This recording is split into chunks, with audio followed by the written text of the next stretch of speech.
That's what happens when you play talk box.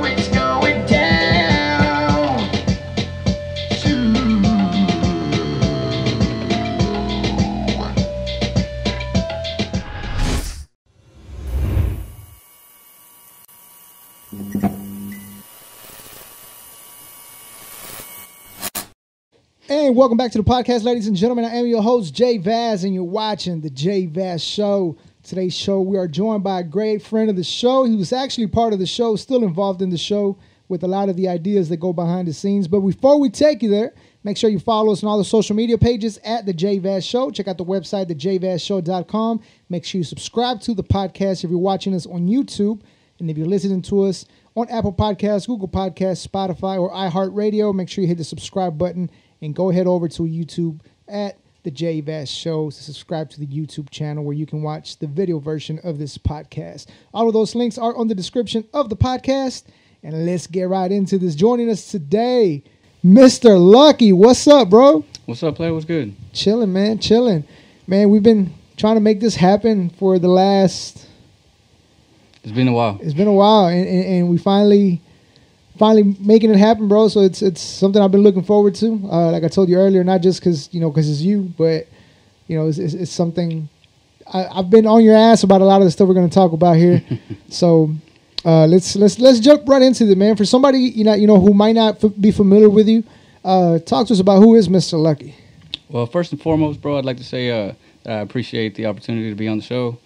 It's a little different, of course, being on this side of the microphone, being interviewed versus interviewing somebody, so it'll be a lot of fun. But as far as who is Mr. Lucky, to kind of give you a vague description of who I am, I'm a musician, producer, engineer, and for the most part, just your average Joe dude. I mean, I love music. I love producing music, and that's what I do.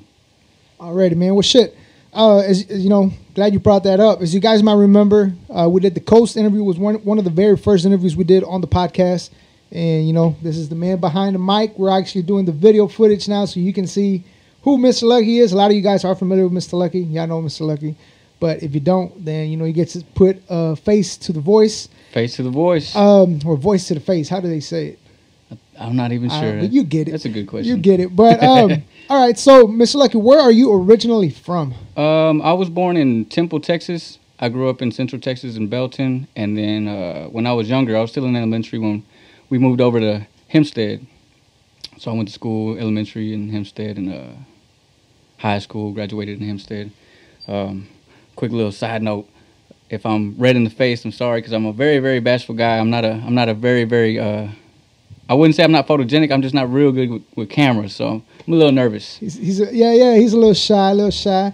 Now, so you mentioned growing up in Hempstead, Texas. Right. Again, for the people that are watching or people that are listening and not familiar with Hempstead, Texas, it's a small town on 290 West going towards Austin. I believe the population at one point was like 1,600. It might be a little bit bigger now. Yeah. But just to give the listeners and the viewers an idea. Very, very small rural town, just a small little joint. So, okay, so you graduated from Hempstead. At what age did you start getting involved with the music? Very young, bro. So I come from a family of musicians. So probably since I was 5 or 6, I started getting a little bit of exposure to music, the music life, road life. My dad was a drummer. My uncles are all drummers. My grandfather was a drummer, and he became a singer later on. Was very successful in his genre of music throughout the 80s. I'm not sure if into the 70s. I'd be lying if I said something. I'm not even 100% sure, but from way back in the day. So as a youngster, being around a lot of music, that kind of, it's just got passed on to me as far as being the next generation of musicianship. All right, so you mentioned, you come from a family of musicians, which will lead to my next question. Who were you influenced by? Being that, like you mentioned, your grandpa, you believe you said, Grandpa, yes, was in a different style of music. Who were you influenced by? That's a very good question, bro, because there's several influences. Being that I've never really labeled myself as being a part of a certain genre of music. I dabble with a lot of different genres, so there's a whole lot of different influences. Of course, as far as being a musician, I would say my family definitely, but apart from that, on the hip hop side, just so many individuals, it'd be hard to name. Tupac. Definitely Tupac. And I know that sounds so cliche when a rapper and a producer says, oh man, Tupac the greatest. But to be real with you, the first hip hop song I ever heard was a Tupac track. And it was Never Had a Friend Like Me. And growing up, I only heard it one time. I was very young. My brother came to visit. We were living in Austin, in Belton. And he came to visit. And for whatever reason, he played that track. And growing up, I would always remember it watching Aladdin whenever the genie sang that song, Never Had a Friend Like Me or whatever. Never seen Aladdin. Never seen Aladdin? Yeah, sorry. The cartoon? Never. Really? Yeah. I don't know why, but I really never seen it. Pretty cool film. Well, anyways, there's a song in there, and I would always be like, man, what the hell was that song that I heard one day? And as I grew up and became a teenager, I was able to find that track, and I was like, yo, that's fucking dope. But that and Ambitions as a Writer. And I'll never forget that track because of the snare drum that they used for that, and the production process was just insane. Nobody, I've never heard anybody else emulate that and be as successful as, the person that produced it. So Tupac definitely one of the biggest influences. And then, many others. Fingers, when it comes to Talkbox, was probably the first person that I recognized as a Talkbox player. And I didn't know what Talkbox was until, started doing a little research, figuring out what it was. Yeah. So Fingers, Roger, Prince is a real big influence.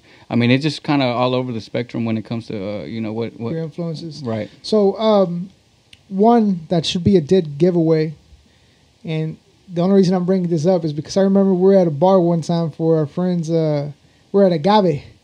Somebody came up to you and asked you, "Are you Lil Rob?" Right. Are you Lil Rob? Right. That was pretty funny. Yeah, you do.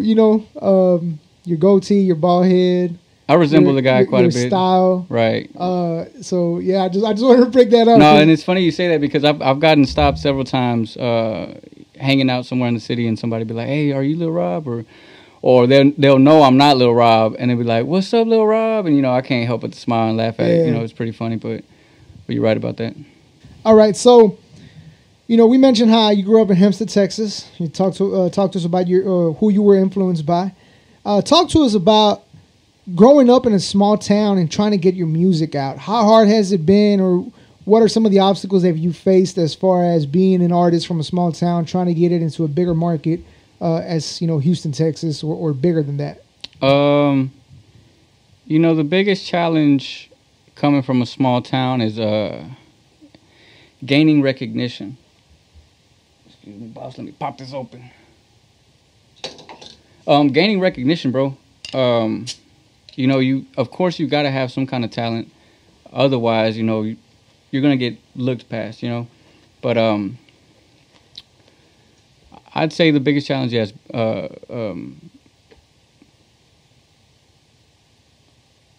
Just lost my train of thought. I'm sorry.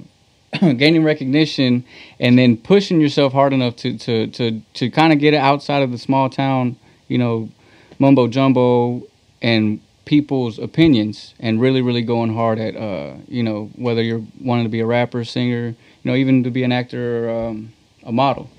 Yeah. So growing up in Hempstead, I remember being younger, and there was cats that were freestyling, doing music. They were putting out CDs and stuff, and I remember thinking like, man, that's fucking dope. You know what I'm saying? I never imagined that I would be doing it. And a few of them had opportunities to actually sign with Swisher House and and do stuff with record labels, and I don't know why, for whatever reason, they never chose to, or it could have been all bogus for all I know, you know what I'm saying? But I remember thinking, that's pretty badass that they're, hanging out at so and so bar or club and are surrounded by, rappers that were bigger names, you know what I mean? Established, yeah. Right. So I'm glad you brought that up. But well, before we get there, let me let you know, you talked about gaining recognition. Was it hard to gain recognition, being that you're not just an artist, you produce, you do talk box, which is something that is not easy to do. We'll get into talk box and the difference between that and autotune here in a second. But was it hard to get recognition amongst your local peers and others? Yes and no. So I got into band when I was in middle school, and I had already been known for the musicianship, for me and a group of buddies going out of our way to write music and play it, or hear stuff that was on the radio and wanna copy that and wanna play it at football games and stuff. So from an earlier age, we were already getting into rewriting stuff. So a lot of people recognize me for that, and also for the drum line at Hempstead. So it wasn't a surprise whenever I started making instrumentals and stuff like that. And I started actually when I was in high school. So I think what threw some people off was when I started rapping.